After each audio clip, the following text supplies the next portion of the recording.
Good morning, Knicks Nation. Today is Tuesday. It's the 25th day of June 2024. I hope you're all safe and healthy today. I hope your family is safe and healthy and that the needs of you and your family in terms of food, shelter, clothing, as well as health are being met today. Blessings upon those that work in the healthcare field, along with the first responders who risk their lives every day to help save lives. Those also that pick up garbage, keep our places clean, and those that make deliveries for our convenience. Double blessings on the men and women out here trying to help rescue, deliver, and recover teenagers and children that are victims of child molestation and pedophilia. People that are also victims of prostitution and child prostitution, pornography, child pornography, human trafficking, and sex slavery. Double curses on the perpetrators, profiteers, and perverts that create the demands for these heinous things. Finally, double blessings on the homeless, nearly 600,000 men, women, and children, senior citizens, veterans, families, homeless in the United States of America, millions around the world in similar or worse conditions. Blessings upon them, for theirs is the kingdom. So there's been some changes with the draft coming up tomorrow. There's been some changes. Finally, I saw yesterday a list of the players that the Knicks worked out. And I found very interesting some of those players. The three big ones were Ryan Dunn, of course, Kelel Ware, who we also had, but there was also another one, Jonathan Mogbo, and somebody had mentioned him before, and I looked at him before. What caused me to hesitate with him was the fact that he was older. Like he is, well, how old is this guy? He is 22. He'll be 23 in October, and so that's a little old. And then I looked at him though, and I liked his defense. He had been to a number of schools. This is a guy that's been around.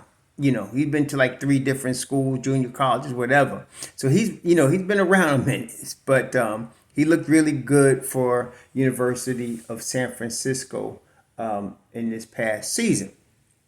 He did a lot for them.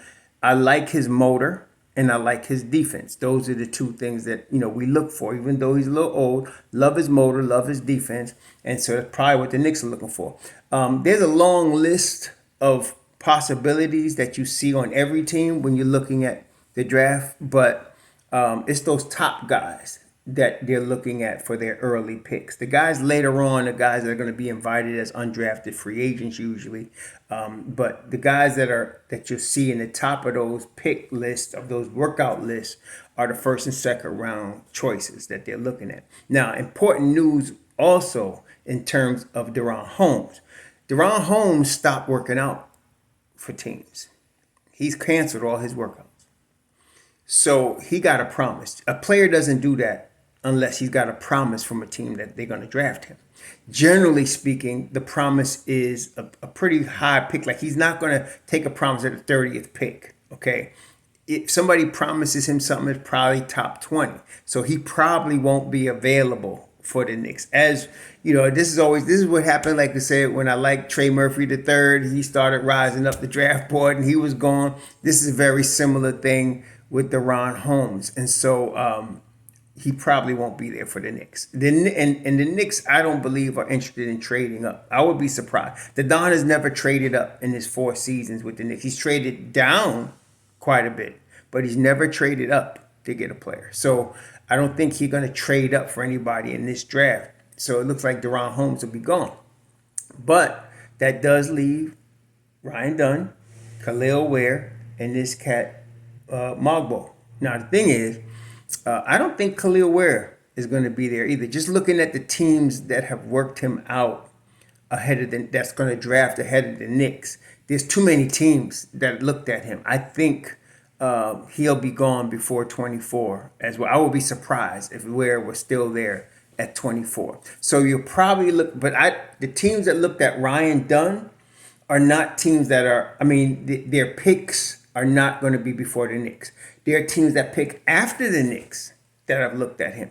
So that's actually a good thing. None of the lottery teams is looking at Ryan Dunn. The only team that I saw that really looked at him before the Knicks pick is Phoenix. And I think Phoenix is set on that little point guard out of Marquette. So I'm not as worried about that, but Phoenix was the only real team that drafted before the Knicks that I feel like might pick Ryan Dunn. And I can understand that because when they traded Mikal Bridges, they haven't gotten, they've even got these big three or whatever, but they haven't replaced the defense that Mikal Bridges brought to Phoenix. And so Ryan Dunn would be a logical choice for that. So Phoenix is to me, the only threat to really draft Dunn before the Knicks. So I think Dunn will become a Knick. After that, I'm not sure what they're going to do. I like this kid, Mogbo, but knowing the Don, he's going to pick him in the second round. He might trade down and end up picking this kid in the second round. But yeah, I can see that. Now, the Knicks did not work out Isu Ogudaro. So I never thought they would pick him. I thought maybe he could get a draftee invite, a non-drafted invite. I'm still thinking that. Some teams are going to draft him, not going to draft him, but they're going to pick him as an undrafted free agent. Because he's got obvious weaknesses. I just like his defense and I like his motor. But we'll see. Other than those two, there was the kid out of Akron that is older, also small forward type guy that the Knicks worked out. I forgot his name, but the Knicks worked. And then there was a kid, a 6'5" kid. I don't think the Knicks are picking any more 6'5" guys. I don't even know why they bothered working him out. But I don't know why they did that. But AJ something. What was his name? I'll get his name here. His name was AJ something, and he probably is uber athletic dude. He probably is. And, I'm sure they looked at him, but I doubt the Knicks would be taking him. I'm looking at the list here as I'm talking to you. I looked at it a couple of times already, but I wanted to look at it here just to get everybody's names right. Right, so Kelel Ware, Ryan Dunn, Baylor Scheierman, Tyler Smith, Nikola Djuricek, McDumbo, A.J. Mitchell is the guy I was thinking about. Enrique Freeman is the power forward. He's listed as a power forward, but I look at him as a small forward. But Enrique. So they looked at all of these guys, but Ware, Dunn, Baylor Scheierman, they looked at because Scheierman's a shooter. I don't know if they use a first round pick on him, but I don't know. Tyler Smith from G League Ignite. I don't think he's high on their list either. I don't know, but we'll see. But Ware and Dunn would be, in my view, the top of their board without DaRON Holmes, which I don't think Holmes gonna be there. I think he's gonna be gone before the Knicks pick. He got a promise from somebody. It ain't the Knicks. It's somebody higher. Somebody that's going to pick before the Knicks. He's got a promise, and he's going to be drafted before the Knicks. So there goes him. But Dunn, Ware, I like them. Scheierman, I'm a little concerned, but I got to trust the Knicks scouting because Scheierman, to me, is older also, but he's also a dude that's a shooter. And I'm not sure if he's going to be a high-level shooter in the league. We'll have to see. That's what they're probably looking at.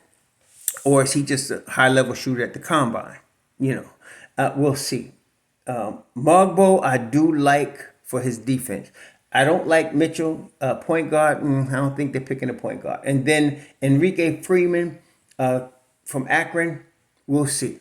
We'll see. I don't think that's a first-round pick either. I think that would be a second-round guy. See, Freeman, Antonio Reeves, Kashad Johnson, these AJ Mitchell, even these are second round possibilities. But the top second round possibility to me is Mogbo. So, and he's ranked higher than all these guys also. So we'll see. But Kelel Ware will probably be gone. Ryan Dunn will probably be there. And that's who somebody have Nisi at the Knicks. I think Tankathon has Nisi coming to the Knicks. I don't know. He's got potential, but I don't know if I would pick him in the first round. The kid out of Baylor. I'm not sure if I would pick him in the first round. But Dunn will probably be a Knick. After that, we got to see who's available. We got to see what happens. But I think DaRON Holmes is going to be gone. I think Kelel Ware is going to be gone. So we have to see who else is there for the Knicks at that 25th pick if they use it. We got to see if they're going to use the pick. But it's interesting that DaRON Holmes probably got a promise because he ain't working out for nobody now. When guys do that, they got a promise. Somebody's going to pick them. That they already know is going to pick them. It's already set. It happens every year to a couple of guys. So they already got their guy.